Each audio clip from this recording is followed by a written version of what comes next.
Rachel was 32 years old, living in a modest one-bedroom apartment on the second floor of a quiet building in a suburban American town. From the outside, her life looked perfectly fine. She worked a stable office job as an administrative assistant, paid her bills on time, and kept to herself. Her co-workers liked her well enough, though no one really knew much about her beyond the surface. But behind her polite smiles and organized desk was a woman quietly living with a heavy regret. You see, Rachel wasn't just any ordinary woman. She had once carried a dream that lit her up inside. In her early 20s, she was an artist. She spent hours painting vibrant cityscapes, portraits of people she loved, and abstract pieces that poured out her emotions. Friends and family often said she had a rare gift. And deep down, Rachel believed it too. But that belief shattered the night of her first art exhibition. She had poured months of effort into her collection, only to overhear dismissive whispers from strangers in the gallery. "She's talented, but nothing special. Honestly, I don't see it going anywhere." Those careless words dug deep, more than she admitted. And when her pieces didn't sell, Rachel felt humiliated, like her dream had been exposed and rejected. She left that night with her heart broken and her confidence destroyed. From that day on, she packed away her brushes and paints in the back of her closet. She convinced herself that art had no place in her future, that she needed to focus on something safe and practical. The office job came, then routine, then years of silence in her creative world. But even now, a decade later, whenever Rachel walked past an art supply store or saw a painter working outdoors, her heart ached. She still carried the dream, but it lived behind a locked door inside her, a door she no longer dared to open. Yet, Rachel had no idea that soon, a simple act of kindness, something she thought was just about helping someone else, would be the very thing that nudged that locked door back open. And it would start on an ordinary evening, when she was just walking home from work.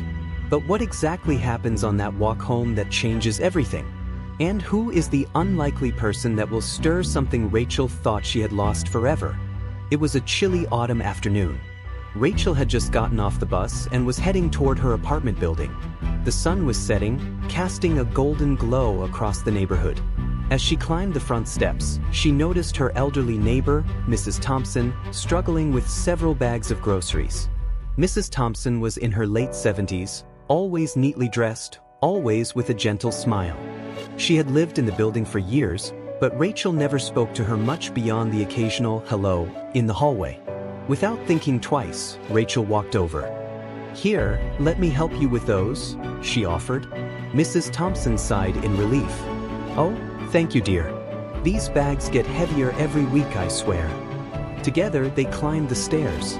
Rachel carried most of the load, while Mrs. Thompson managed a lighter bag.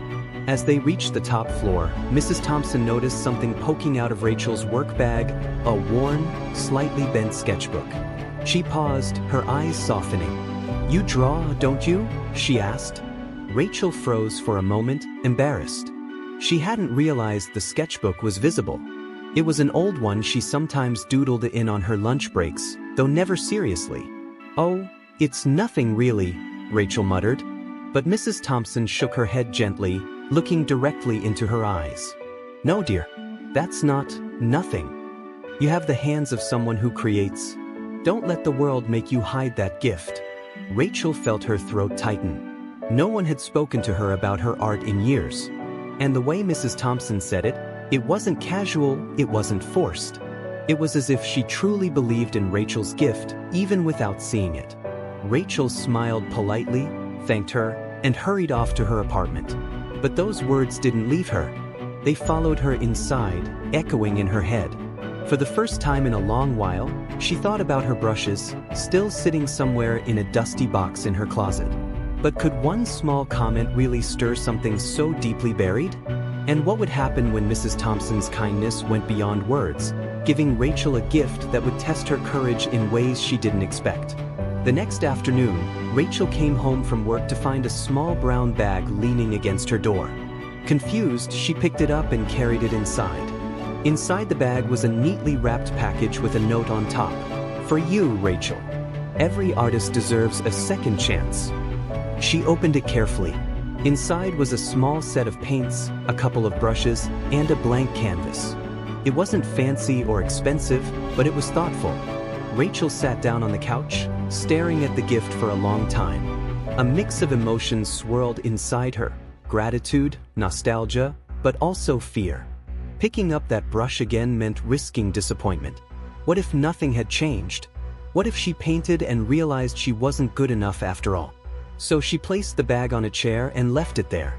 Days turned into weeks, and every time she walked past it, her chest tightened. She couldn't bring herself to touch it. She wanted to, but she was afraid of the flood of emotions it would bring back. At work, she found herself daydreaming more often, sketching little doodles on sticky notes. At night, she'd glance at the paints on the chair before turning away. It was like standing in front of a closed door, knowing the key was in her hand, but too afraid to turn it. And yet, the more she resisted, the more she thought about it. Those words, "Don't let the world make you hide that gift," played in her mind over and over again. But what would it take to finally push Rachel past her fear? And what secret was Mrs. Thompson keeping that would change the way Rachel saw her own story forever? One quiet evening, Rachel heard faint music and humming through the thin apartment walls. Curious, she knocked gently on Mrs. Thompson's door. When it opened, Rachel was stunned. The small living room was filled with color. Canvases leaned against the walls, each one bursting with life: sunsets, portraits, flowers, abstract pieces that seemed to breathe with emotion. The space was a hidden gallery, and at the center of it all stood Mrs. Thompson, brush in hand. Rachel's eyes widened. "You paint?" Mrs. Thompson smiled warmly, almost shyly. "For many years, I didn't. I let the cruel words of others silence me. I wasted decades thinking my work wasn't good enough.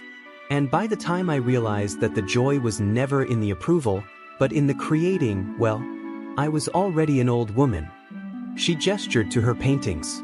"So now I paint for me, and every day I do, I feel alive again."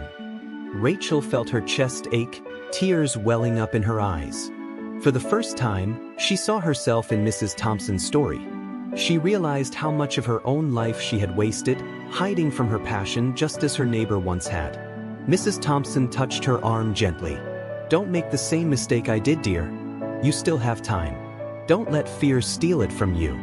Rachel went home that night and sat in front of the untouched paints. Her hands trembled as she unwrapped the brushes, dipped one into the paint, and hovered over the blank canvas. Her heart raced, but she knew this was the moment. Would her first stroke bring back the pain of rejection, or would it awaken the joy she once knew? And could she truly find the courage to keep going once she started? The brush finally touched the canvas.